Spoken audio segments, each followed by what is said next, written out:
Baik, terima kasih atas waktunya. Sebelumnya, perkenalkan nama saya Iwayan Budiantara, CDP Angkatan 11, Kabupaten Jemberana. Di sini saya akan memaparkan tentang diseminasi positif modul 1.4. Saya akan memberikan materi di mana saya sudah mendapatkan praktek baik tentang budaya positif. Tentang budaya positif. Nah, sebelum dimulai, persilakan untuk peserta Bapak Ibu berdiri dulu untuk berdoa ya.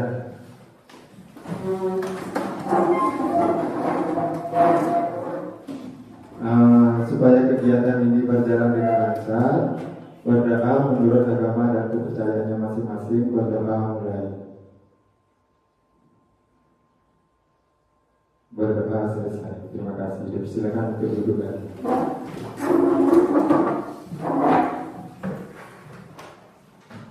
Nah, di sini konsep-konsep tentang kunci dalam modul budaya positif. Yang pertama yaitu perubahan paradigma belajar. Yang kedua, motivasi perilaku manusia. Yang ketiga, kebutuhan dasar manusia. Yang keempat, posisi kontrol restitusi. Yang kelima, disiplin positif. Yang keenam, nilai-nilai kebajikan. Yang ketujuh, keyakinan kelas. Dan yang terakhir, segitiga restitusi. Nah, untuk yang terakhir segitiga restitusi, nanti kita akan bahas apa sih itu segitiga restitusi. Terus bagaimana cara kita membuat supaya anak-anak itu dihukum baik tidak untuk anak-anak? Nah, bagaimana nanti caranya itu di segitiga restitusi ya. Sekarang saya lanjutkan.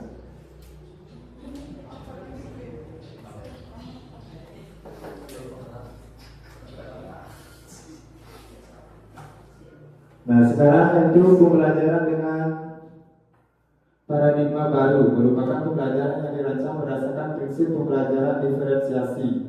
Bapak Ibu tentu sudah mengenal, apalagi sudah kurikulum merdeka, yaitu pembelajaran berdiferensiasi. Apa sih itu pembelajaran berdiferensiasi? Ada yang tahu?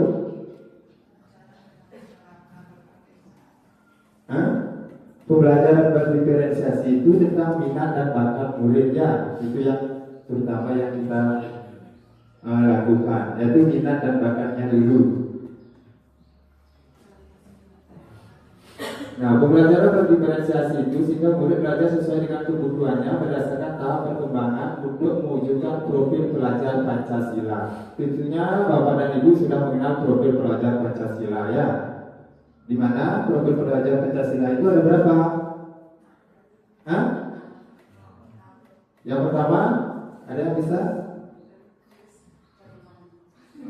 Beriman, bertakwa terhadap Tuhan Yang Maha Esa. Yang kedua, mandiri, gotong royong, bernalar kritis. Apa lagi? Berkebinekaan, kreatif ya. Nah, itu profil pelajar Pancasila. Sekarang saya lanjutkan. Nah, di sini ada kasus ya. Sebelum ke kasus, di sini ada kegiatan Kumatikas. Saya minta Bapak dan Ibu silakan berdiri lagi ya. Sekarang kita melakukan yaitu coba bayangkan anak-anak Bapak dan Ibu ini tangannya, kedua tangan. Sekarang tangan yang satu ini anggap ini memegang sesuatu ya. Berarti kalau memegang sesuatu itu tangannya di bagaimana kan? Di kepal. Nah, tangannya di kepal. Terus sesuatu ini berharga untuk Bapak dan Ibu. Nah, kalau berharga barang ini ada sesuatu yang ini yang mau di kepal, yang barang yang di kepal ini. Terus ada temannya nanti untuk membuka tangannya, ya, disuruh temannya untuk membuka tangannya. Nah, sekarang pertanyaannya, Di bawahnya pertanyaannya, kira-kira apakah Anda akan membuka kepala tangan Anda dengan bujukan, godaan atau paksaan teman Anda? Ya. Hah? Tidak. Terus dengan apa? Untuk membuka supaya membuka sesuatu yang ada di tangan Bapak dan Ibu? Hah? Harus dengan kesadaran sendiri. Nah sekarang coba. Atau dengan memaksa, dengan bujukan. Apa? Ini sesuatu barang yang berharga loh. Nah, bagaimana caranya supaya itu dilepas? Apakah dengan dipaksa, ditarik? Tidak. Terus? Hah? Dengan cara apa? Dirayu. Ya, bagaimana cara merayunya? Sekarang silakan Bapak dan Ibu duduk kembali ya.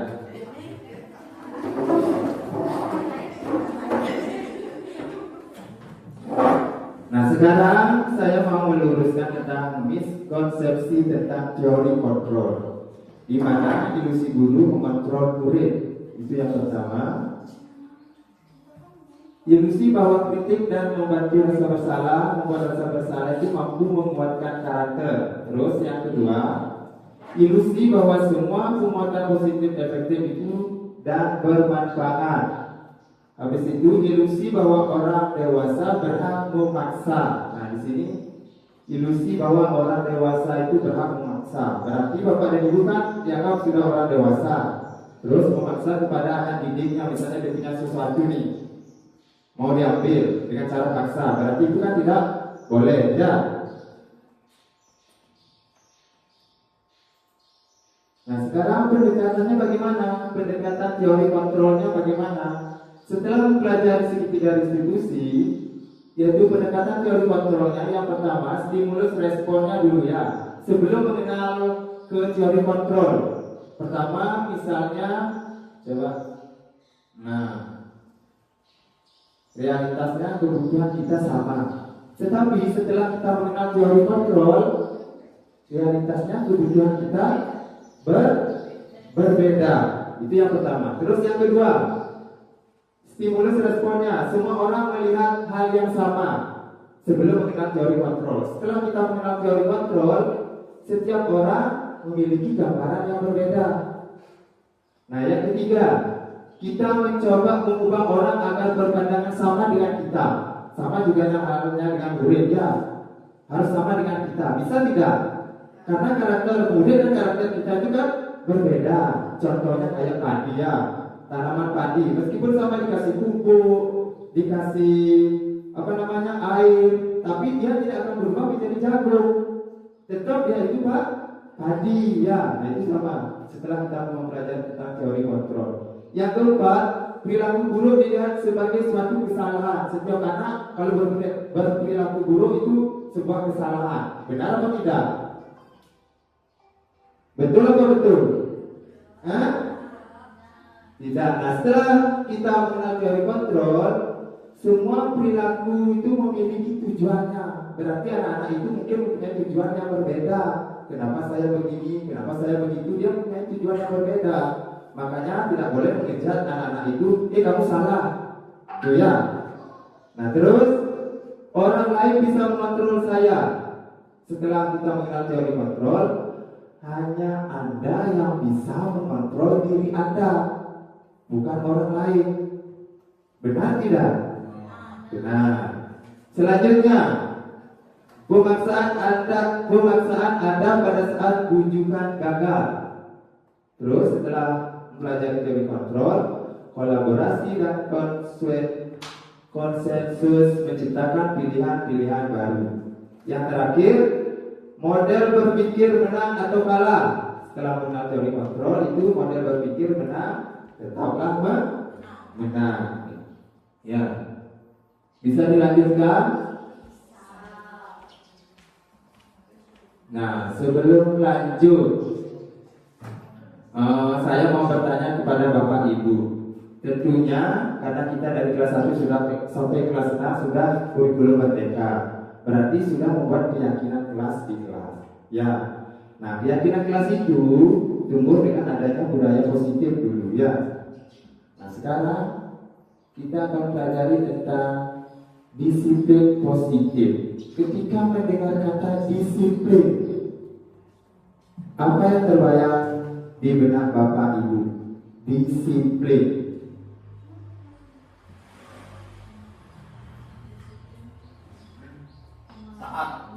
Taat. Ada yang taat, ada lagi sesuai aturan. Nah, sekarang apa sih itu disiplin? Disiplin berasal dari kata disiplina yang artinya belajar. Ya. Disiplin mengacu pada disiplin diri yang memiliki tanggung jawab terhadap apa yang dilakukannya berdasarkan nilai-nilai yang diyakini. Nilai-nilai apa saja yang diyakini ya di sekolah itu namanya tentang disiplin ya.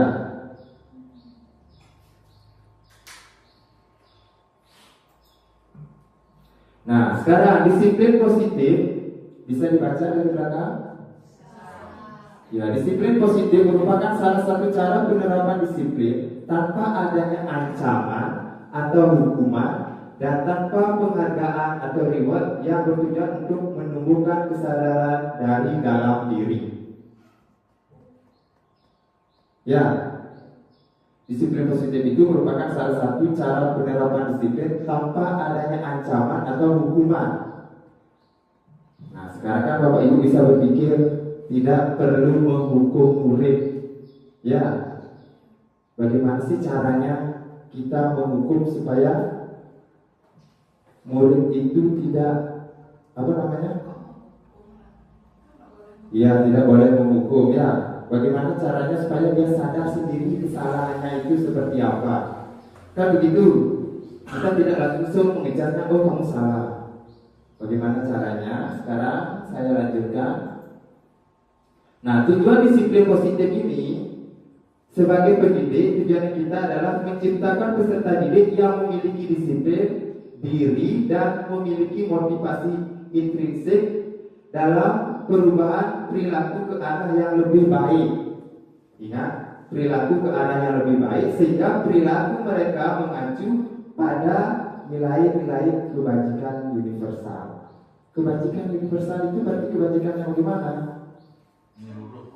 Menyeluruh, yang umum ya.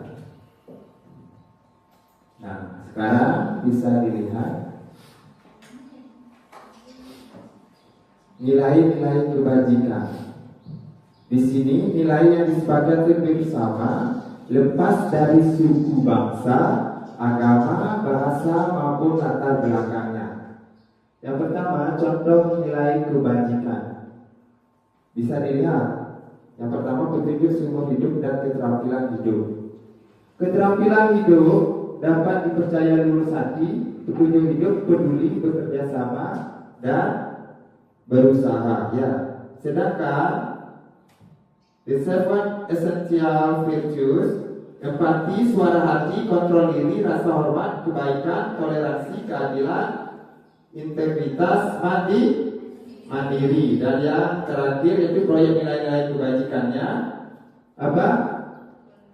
Peduli, rajin, terus integritas, rasa hormat, kebersihan, kesantunan, terus komitmen, toleransi, percaya, dermawan, keteraturan, bersyukur, dan apa lagi satu? Santun ya.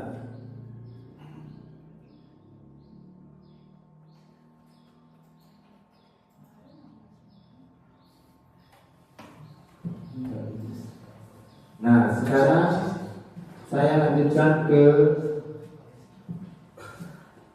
pendidikan dan nilai-nilai kebajikan.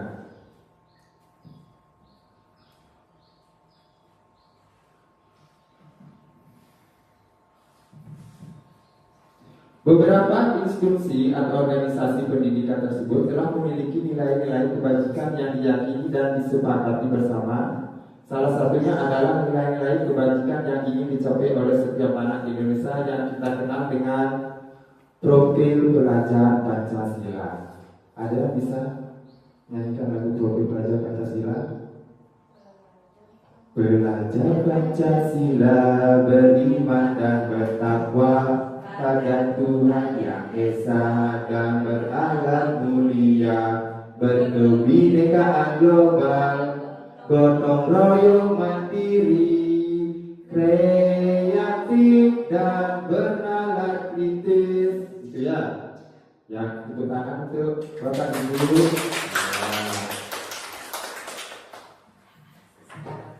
Nah, selanjutnya kebutuhan dasar manusia, ya. Segala sesuatu yang kita lakukan untuk mendapatkan apa yang kita inginkan, atau seluruh tindakan yang kita lakukan memiliki tujuan tertentu, dan semua usaha terbaik yang kita lakukan adalah upaya agar kebutuhan dasar kita terpenuhi. Berarti itu kebutuhan dasar manusia, ya. Segala sesuatu yang kita lakukan untuk mendapatkan apa yang kita inginkan, seluruh tindakan yang kita lakukan memiliki tujuan tertentu, dan semua usaha terbaik yang kita lakukan adalah upaya agar kebutuhan dasar kita terpenuhi.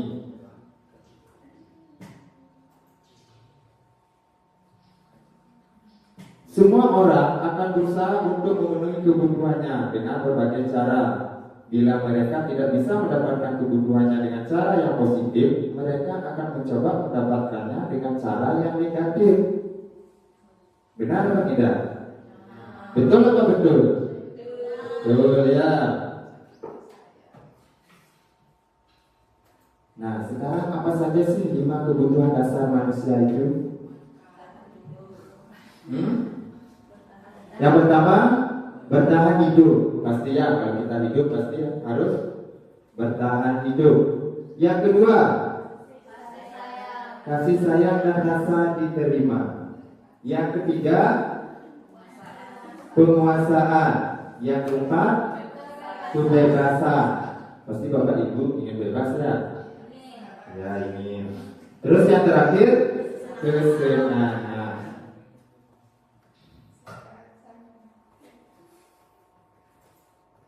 Nah, di sini ada kasus.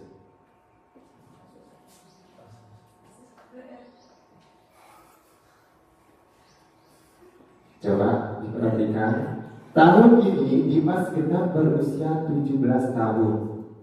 Ia senang sekali ketika ayahnya mulai mengajarkan cara menyetir mobil. Setiap akhir pekan, ia berlatih menyetir.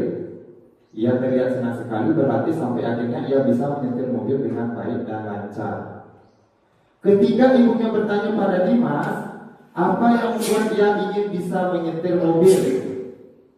Ketika jawaban Dimas adalah seperti ini, kebutuhan apa yang ingin dia penuhi. Nah, sekarang kebutuhan apa sih yang Dimas ingin penuhi? Ada yang tahu?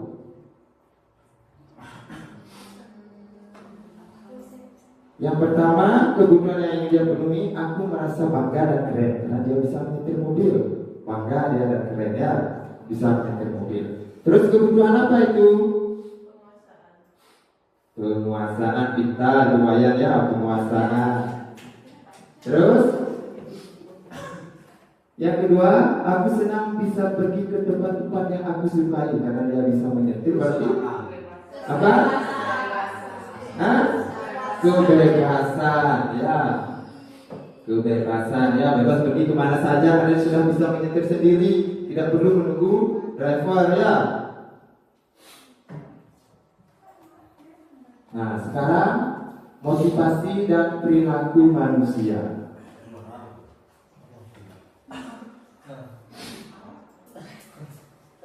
Motivasi dan perilaku manusia yang itu ada dua, ada ekstrinsik dan intrinsik. X-nya itu berarti di luar, artinya ekstrinsik itu yang pertama untuk menghindari ketidaknyamanan atau hukuman. Terus untuk mendapatkan imbalan. Sedangkan intrinsiknya untuk menjadi orang yang mereka inginkan dan menghargai diri sendiri dengan nilai-nilai yang mereka percaya.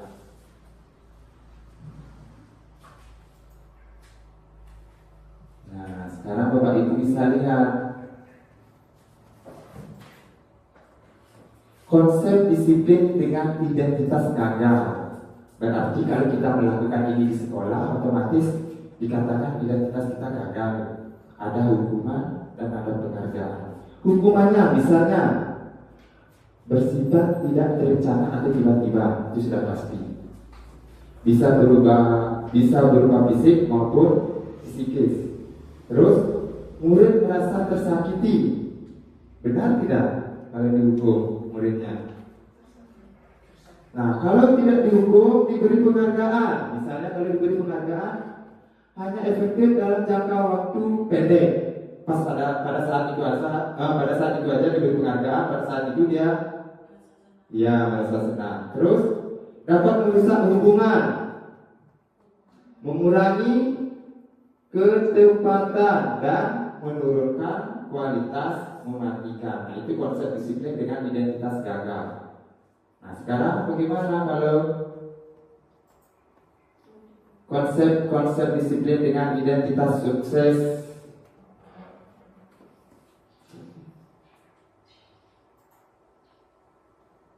Nah, konsep disiplin dengan identitas sukses ada konsekuensi, ada restitusi. Konsekuensi penguatan jangka pendek perlu monitoring berkelanjutan, stimulus respon, murid menghormati peraturan, kehilangan waktu untuk merenungi kesalahannya. Berarti murid itu merenungi kesalahannya sendiri ya, tanpa kita mengejarnya dia. Terus restitusinya, murid bertanggung jawab untuk perilakunya, fokus pada pemecahan masalah jangka panjang, murid menghormati dirinya dan orang lain, dirinya memegang kontrol, murid bersemangat memperbaiki kesalahannya. Berarti dia nanti mau memperbaiki kesalahannya sendiri. Misalnya contoh, ada murid yang terlambat nih masuk ke sekolah. Kenapa kamu terlambat? Nanti bapak kasih hukuman kamu terlambat. Nah, itu termasuk apa? Hah? Itu hukuman. Berikan saksi ya, berarti itu identitasnya gagal. Berarti kalau seperti itu, muridnya ada kasusnya seperti itu, bagaimana cara kita?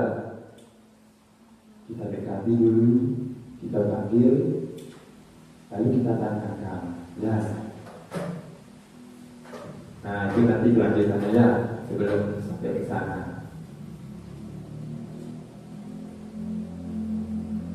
Masih semangat nih? Masih? Kalau tidak kita isi breaking dulu ya. Silakan berdiri dulu.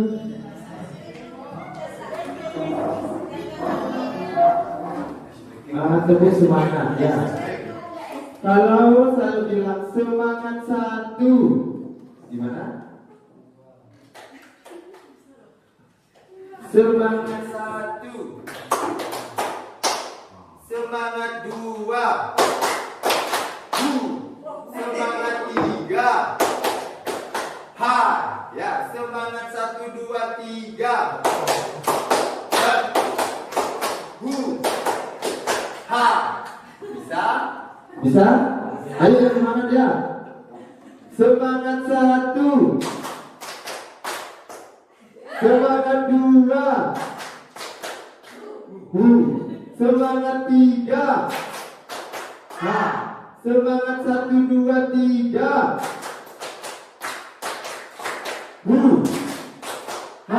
Ya, pintar semuanya ya. Silakan duduk kembali. Ya, tidak answer ya. Nah, sekarang saya lanjutkan ke konsep disiplin pendekatan restitusi.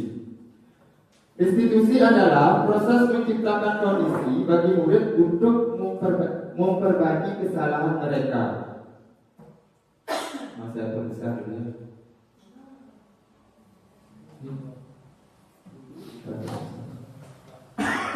Hingga mereka bisa kembali pada kelompok mereka dengan karakter yang lebih kuat. Nah, ingat, restitusi itu adalah proses menciptakan kondisi bagi murid untuk memperbaiki kesalahan mereka hingga mereka bisa kembali pada kelompok mereka dengan karakter yang lebih kuat. Ciri-cirinya bukan menebus kesalahan, tapi belajar dari kesalahan.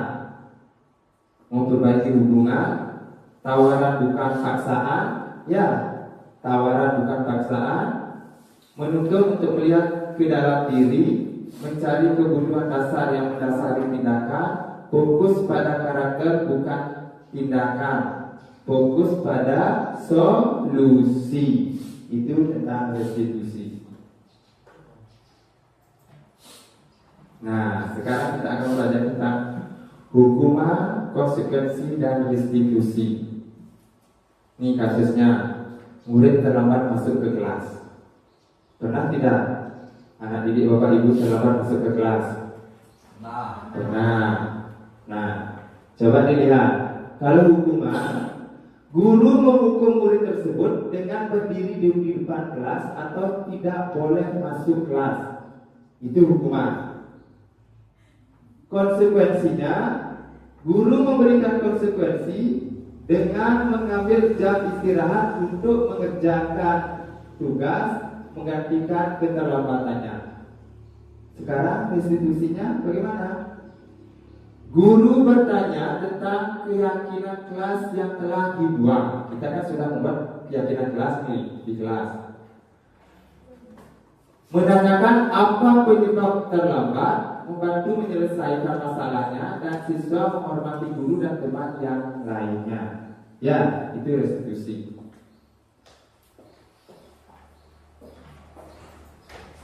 Nah, sekarang 5 posisi kontrol restitusi. Ada sebagai teman, sebagai pemantau, sebagai manajer, hukuman, dan membuat rasa bersalah. Nah, sekarang coba disimak videonya.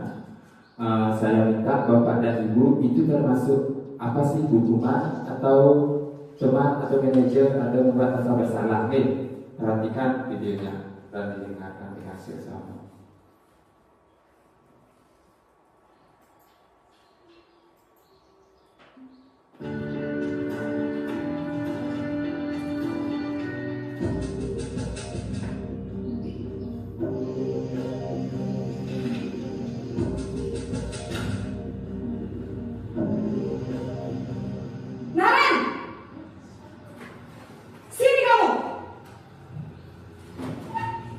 Selamat pagi, Bu. Selalu terlambat. Kamu deh, pasti terlambat. Maaf, Bu. Saya Apa? Apa coba? Alasan kamu apa lagi? Kapan sih kamu tidak terlambat? Malas sekali ya kamu jadi anak. saya Dasar pemalas. Gak kapok-kapok sih kamu. Sudah berapa kali terlambat? Sana, kamu keliling lapangan basket 2 kali.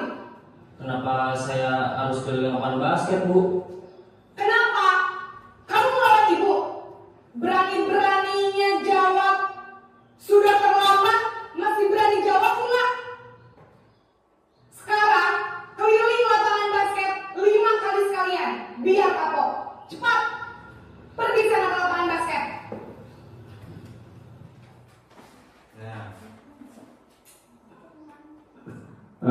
Sudah dilihat, sudah diperhatikan, berarti itu termasuk apa? Hukuman pintar Bapak Ibu ya. Itu termasuk penghukum. Menghardik. Tahu menghardik? Apa? Ngerahin. Membentak. Menunjuk-nunjuk. Terus apa lagi? Bertepuk pinggang, membentuk, dan hukuman verbal maupun fisik. Nah, dampaknya bagi murid bagaimana? Murid menjadi pendendam. Terus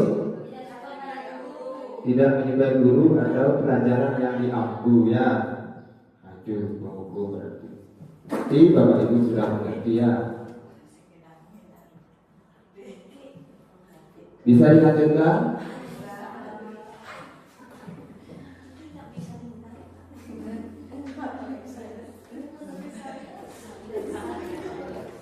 Sekarang kasus yang kedua ya.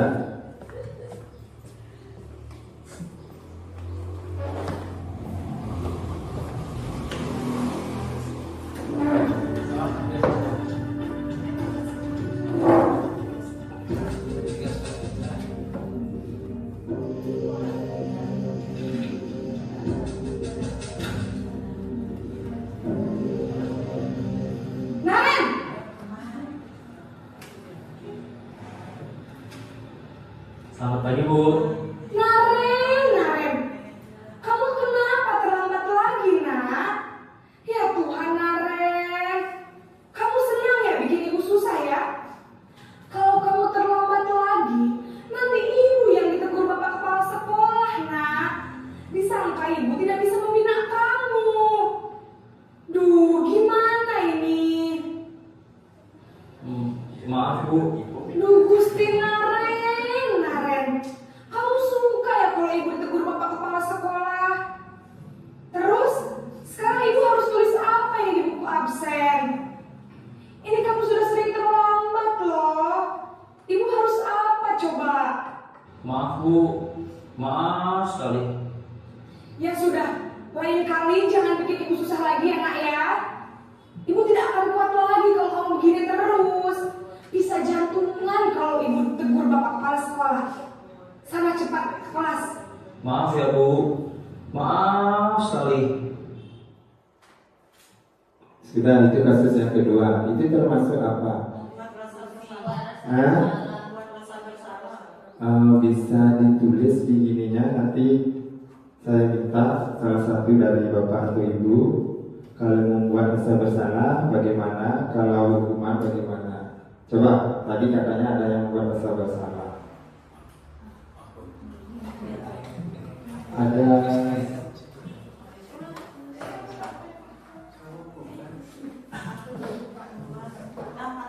Iya, dapatnya.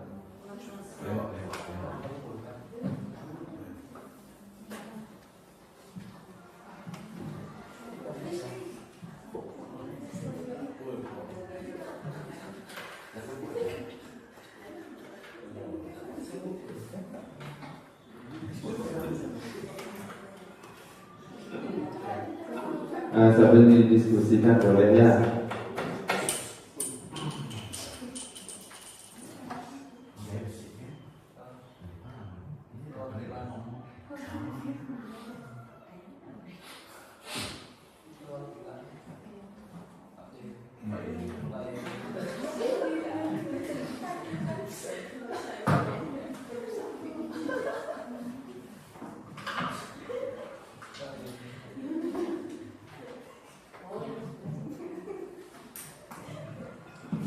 Ada yang sudah selesai? Ada wayang. Jangan rekam ayo.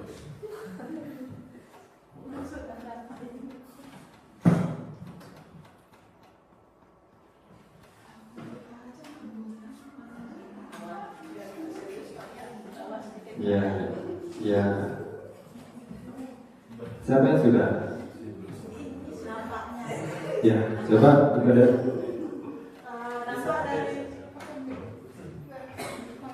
Terima kasih atas waktu yang diberikan kepada saya. Dari video yang telah disajikan, itu membuat siswa merasa bersalah atau murid merasa bersalah. Dampak yang akan timbul adalah murid menjadi merasa bersalah dan menjadi merasa rendah diri, dan juga dapat berdampak murid menarik diri dari lingkungan atau pergaulannya. Sekian, terima kasih. Ya, kasih blog dulu sama kepada ya jawabannya. Sekarang kita cermati sama-sama ya.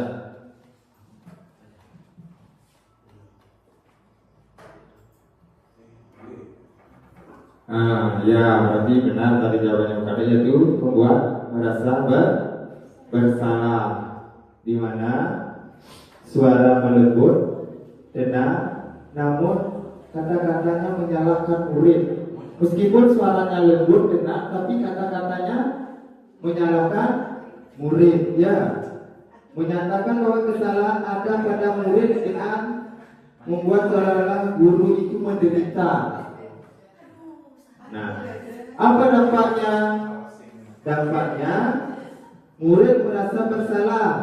Kalau sudah murid merasa bersalah, berarti identitasnya gagal. Terus rendah diri dan menarik diri dari lingkungan. Ya, berarti itu dampaknya membuat merasa bersalah ya. Meskipun suaranya tenang, lembut, tapi dia apa? menyatakan bahwa kamu salah, itu ya. Nah itu. Nah, sekarang saya lanjutkan kasus yang ketiga.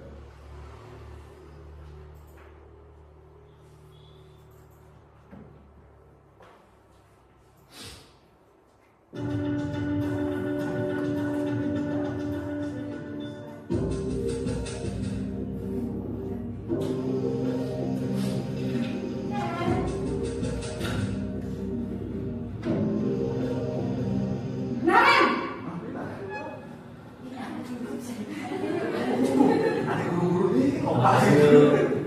wah, sudah jam berapa ini nak?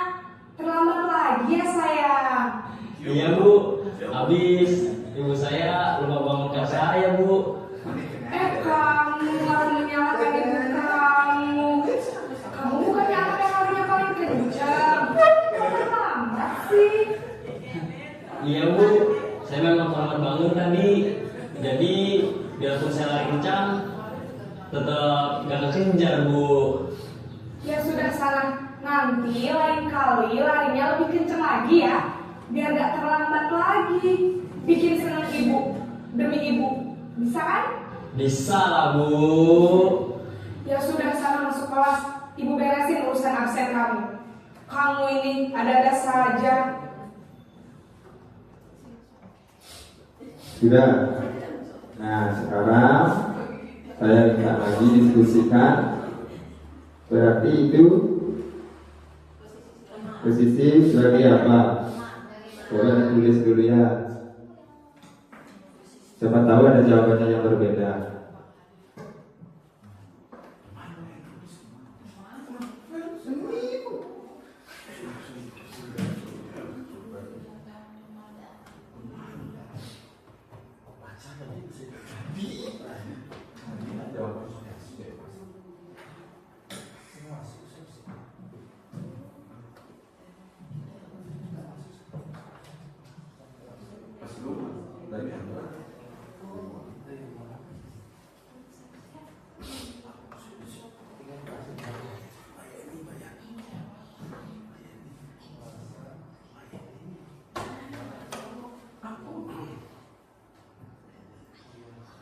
Teman, sahabat.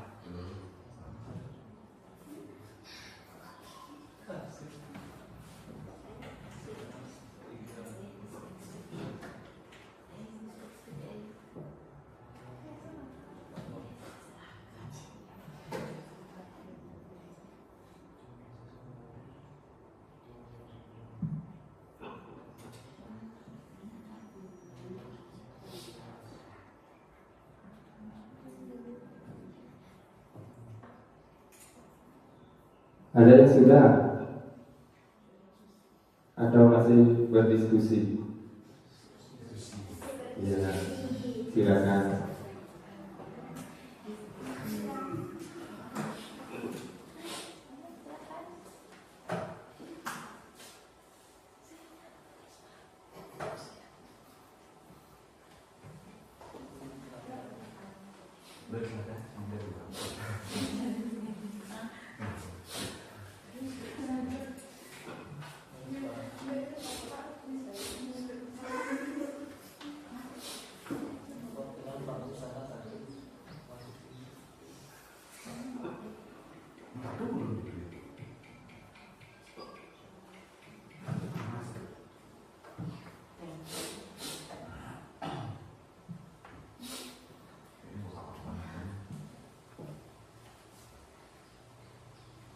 Sudah?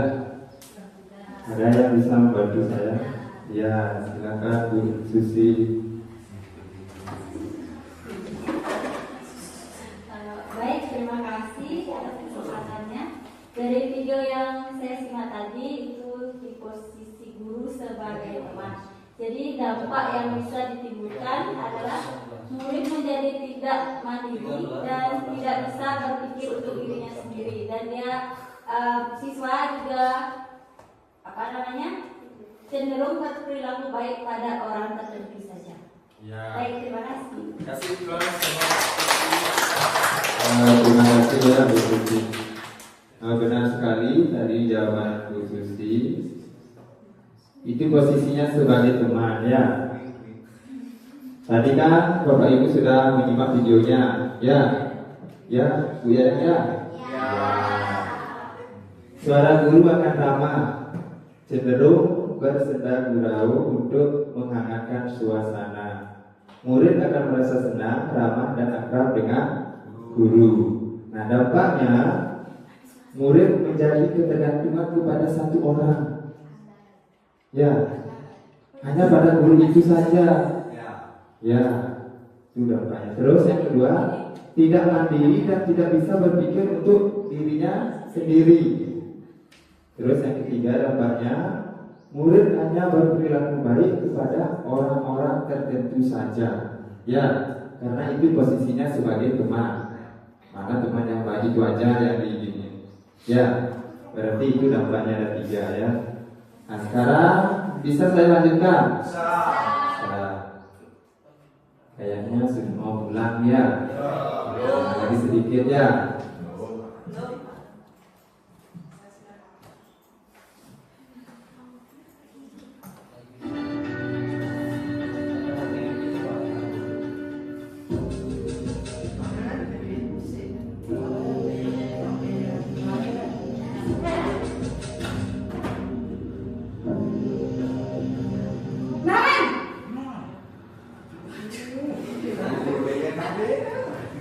Selamat pagi Bu.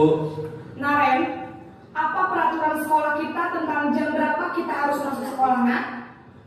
Kita harus di sekolah jam 7 Bu. Iya betul, sekarang sudah jam 7.20. Naren sudah tahu konsekuensinya jika terlambat hadir. Paham Bu.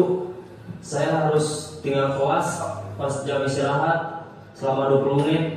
Iya benar, konsekuensinya demikian. Jadi nanti jam 9.30 pas istirahat, kamu harus tinggal di kelas, kerjakan tugas tambahan untuk ketertinggalan kamu, ya? Baik Bu. Nah, sudah dilihat. Berarti tadi contohnya cuma ada 2 sama ibu sama siapa? Muridnya? Naren. Nah, sekarang posisi yang bagaimana? Coba diskusikan dulu ya. Ya, 3 menit saja. Nanti yang jawab bapak-bapak ya. Tadi kan ibunya sudah 2 nih. Biar tidak kalah saing. Apalagi bapak-bapak bodinya nih dulu bersama. Ya.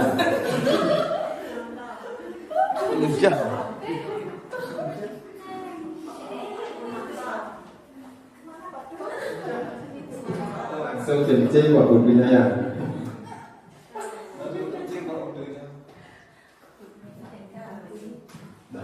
Silakan baca. Yang bawah.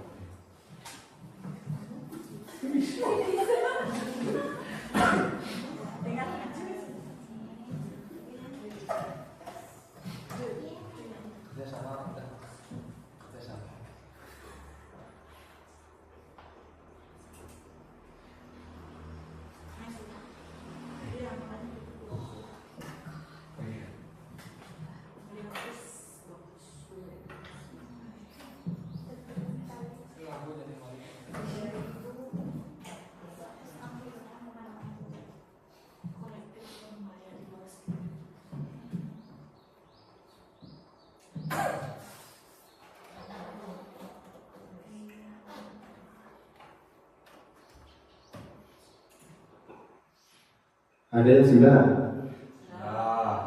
Sudah. Silakan siapa yang mau bapak-bapak? Tadi bapak punya. Ya silakan baca. Baik, terima kasih kepada Bapak Junaidi. Di sini saya ingin menjawab. Menurut saya dari kasus yang saya lihat tadi di monitor, posisinya itu adalah sebagai monitor, ya, atau pemantau. Nah, dampak yang kiranya dapat diterima oleh siswa yaitu siswa akan menghitung konsekuensinya sendiri tanpa memahami nilai kebajikan yang dituju. Ya, kira-kira seperti itu Pak Junaidi. Terima kasih. Ya, terima kasih untuk Pak Putri saya. Jawabannya tepat sekali. Posisinya sebagai pemantau atau monitor. Di mana tadi ibunya suaranya datar, tidak emisional, tidak bersenda gurau, ataupun menggunakan suara bernada bernada tinggi. Tercipta identitas diri positif atau berhasil guru mengarahkan murid berdasarkan peraturan dan konsekuensi. Ya, kalau sebagai pemantau atau monitor, itu dampaknya bagaimana? Yang pertama, murid akan menghitung konsekuensi dan hadiah tanpa memahami sepenuhnya nilai kebajikan yang dituju. Ya, itu menghitung konsekuensi dan hadiah tanpa memahami sepenuhnya nilai kebajikan yang dituju. Terus dampak yang kedua, murid tidak sepenuhnya mandiri. Nah, itu sebagai pemantau atau monitor.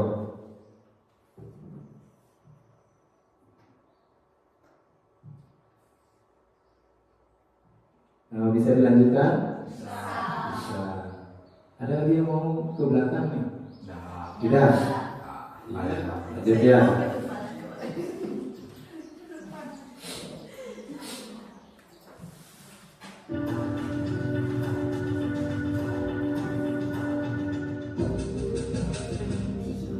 Masih tetap sama ya faktornya.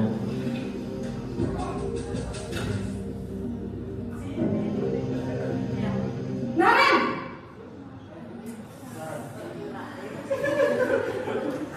Selamat pagi Bu. Selamat pagi Naren. Maaf Bu, saya terlambat. Iya, sekolah masuknya jam 7, sekarang sudah jam 7.20. Jadi sekarang bagaimana ini Naren? Maaf Bu, saya lupa setel alarm saya semalam. Baiklah, menurut kamu, keyakinan sekolah yang mana yang perlu kamu tingkatkan? Menghargai diri sendiri dan orang lain mungkin ya Bu. Setuju. Jadi, apakah Naren meyakini prinsip saling menghormati tersebut? Iya Bu, saya meyakininya. Apakah Naren bersedia memperbaiki masalah keterlambatan ini? Bersedia Bu. Bagaimana kamu akan perbaiki masalah keterlambatan ini? Saya akan coba untuk tidak lupa menyetel alarm saya Bu. Baik, kalau Naren lupa menyetel alarm di rumah, ada orang yang kira-kira bisa bantu mengingatkan tidak? Ada Bu, kakak saya, Kak Emma. Ada lagi selain Kak Emma? Selain Kak Emma, ada ibu saya. Baik, jadi yang mengingatkan Naren adalah Kak Emma dan ibu kamu ya? Kira-kira akan mulai set alarm kapan nih Naren? Setelah pulang sekolah, akan segera saya lakukan. Baik, jadi Naren akan setel alarm untuk bangun besok pagi dan akan diingatkan oleh kakak dan ibunda Naren ya. Ada lagi yang mungkin perlu dilakukan Naren agar tidak terlambat bangun lagi? Tidak ada Bu. Baik Naren, terima kasih untuk kerjasama kamu. Sekarang kamu perlu kembali ke kelas untuk belajar. Baik Bu, terima kasih. Baik, itu tadi videonya. Saya minta lagi ya untuk Bapak Ibu mendiskusikan.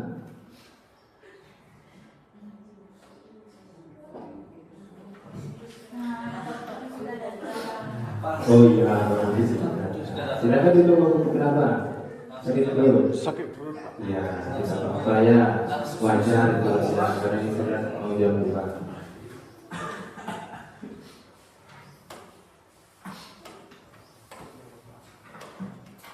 Baik, ada yang mau bantu saya?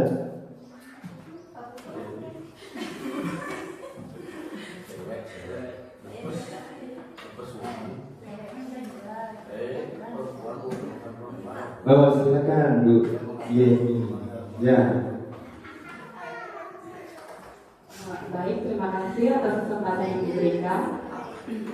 Berdasarkan video yang ditampilkan, resolusi yang ditujukan dari video tersebut adalah sebagai manajer, di mana hasil yang ada dapat membuat siswa jadi lebih percaya diri dalam memecahkan masalahnya. Ya, terima kasih. Baik, kasih plus dong sama Bu Yeni. Ya. Nah, berarti tadi yang terakhir sebagai manajer. Nah, tadi ya yang dibilang sama Bu Yeni, di mana manajer itu posisi manajer adalah posisi yang disarankan untuk membimbing murid, memiliki sikap disiplin yang positif, yaitu memiliki sikap yang mandiri, bertanggung jawab, dan dapat memecahkan masalah. Dampaknya dari posisi manajer itu muridnya bisa mandiri. Terus yang kedua, percaya diri dan dapat memecahkan masalah. Ya. Nah, dari pertanyaan saya ya, berarti kalau Bapak Ibu, posisi mana yang Bapak Ibu inginkan?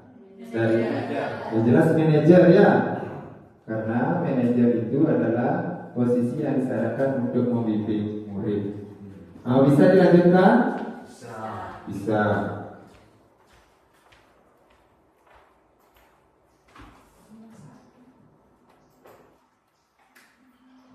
Nah, tentang keyakinan kelas ya.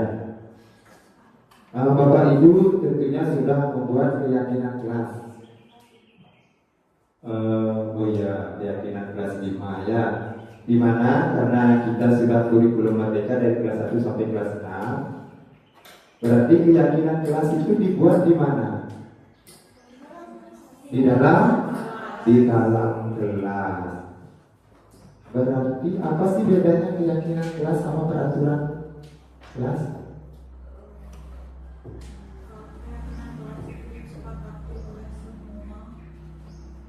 Ada yang bisa bantu saya, keyakinan kelas, apa beda keyakinan kelas sama peraturan kelas?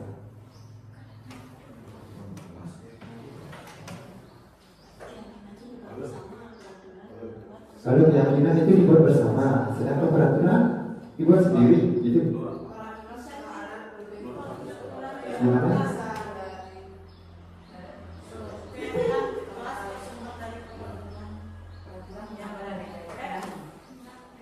Gimana? Ada yang bisa bantu saya? Kalau keyakinan kelas itu disepakati antara murid dan guru, ada wali kelasnya sendiri ya. Sedangkan peraturan itu boleh guru yang lain selain guru wali kelasnya ya. Itu peraturan sama keyakinan. Sekarang langkah-langkah pembentukan keyakinan kelas, apakah sudah dilakukan seperti ini? Kalau Bapak Ibu kan sudah membuat keyakinan kelas di kelas ya. Yang pertama, berdiskusi memunculkan peraturan-peraturan yang perlu ditaati warga. Sudah dilakukan? Sudah. Terus yang kedua, mengubah peraturan-peraturan menjadi kalimat yang lebih positif. Ya.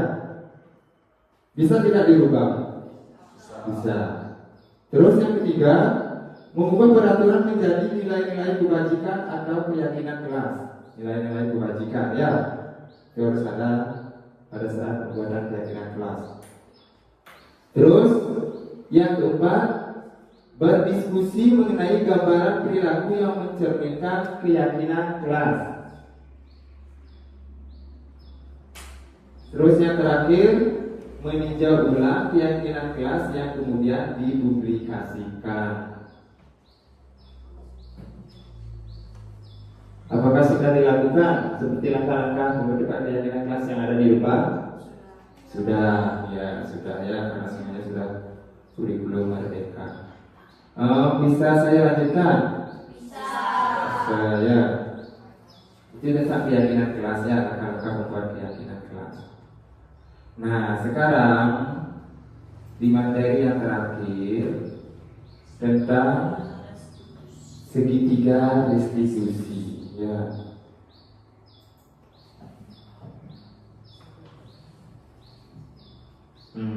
Perhatikan.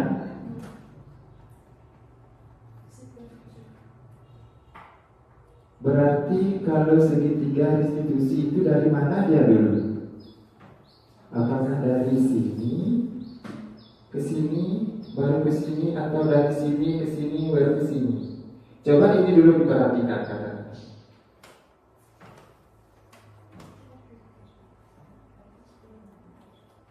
Setiap orang pasti pernah melakukan kesalahan.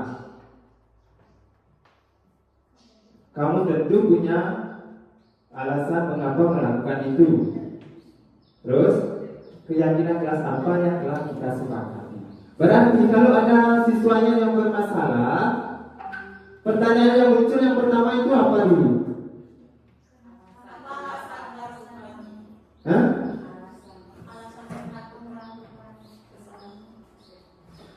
Sebelum melakukan sebelum alasan mana dulu? Pasti dari sini dulu ya. Setiap orang pasti pernah melakukan kesalahan. Misalnya kayak terlambat dipanggil. Kamu tahu kenapa bapak panggil hari ini? Misalnya dia jawab. Terus ditanyakan, oh terlambat. Artinya dia sendiri yang menjawab, bukan kita yang langsung ngomong. Kamu terlambat ya? Nah itu kan tidak termasuk seperti itu. Nah setelah itu terus menanyakan alasannya kenapa sih dia terlambat. Oh mungkin dia semalam tidurnya kemalaman, sebelah malam karena main HP. Nah, itu ya. Terus yang ketiga, nah dari alasan itu keyakinan apa sih yang dilanggar? Nah cukup 3 ini saja. Itu namanya segitiga restitusi. Terus kamu bukan satu-satunya yang pernah melakukan ini. Tidak hanya murid itu saja, tapi banyak murid yang lain. Bapak juga pernah melakukan hal seperti itu. Artinya kita setara nih. Ya, ya. Ibu pernah juga melakukan seperti itu, terlambat. Ya, memposisikan diri itu setara. Ya.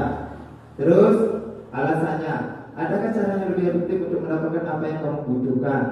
Yang ketiga, kamu ingin menjadi orang yang seperti apa nanti ke depannya? Itu tentang segitiga restitusi. Nah, dari pemaparan saya tadi, berarti yang poinnya yang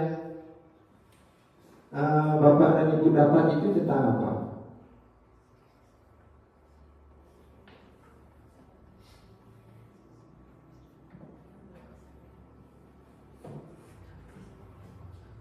Tentang budaya positif dan segitiga restitusi ya. Nah itu tadi pemaparan saya tentang budaya positif di modul 1.4 di guru penggerak. Nah mudah-mudahan kedepannya Bapak dan Ibu bisa mengimplementasikan atau bisa ya sedikit tidaknya dulu mempraktekkan, bukan langsung ya bertahap. Saya juga masih belajar, artinya kita bertahap bersama-sama membangun supaya sekolah kita ini ya kedepannya lebih apa? Lebih maju ya. Ya, katakan juara baik di akademis maupun non-akademis. Nah, untuk itu ada pertanyaan dulu sebelum saya akhiri. Berarti tadi tentang budaya positif sudah ya, tentang segitiga restitusi sudah jelas Bapak Ibu ya. Ya. Sudah, terima kasih. Baik. Terima kasih atas waktunya sudah mau ikut berpartisipasi dalam kegiatan ini. Nah, supaya kedepannya saya menjadi guru yang lebih baik ya kedepannya, dan Bapak Ibu yang lain bisa mengikuti tidak saya ya. Nah, bila ada kesalahan yang sengaja maupun tidak disengaja, saya mohon maaf. Dan karena tadi kita diawali dengan doa, diakhiri pula dengan doa ya, supaya nanti bulannya kita selamat sampai rumah ya. Silakan berdiri. Baik, karena Pemaparan materi tentang budaya positif modul 1.4 sudah selesai. Sekarang kita akhiri dengan doa menurut agama dan kepercayaannya masing-masing supaya nanti pulangnya Bapak dan Ibu selamat sampai tujuan. Ya, berdoa mulai.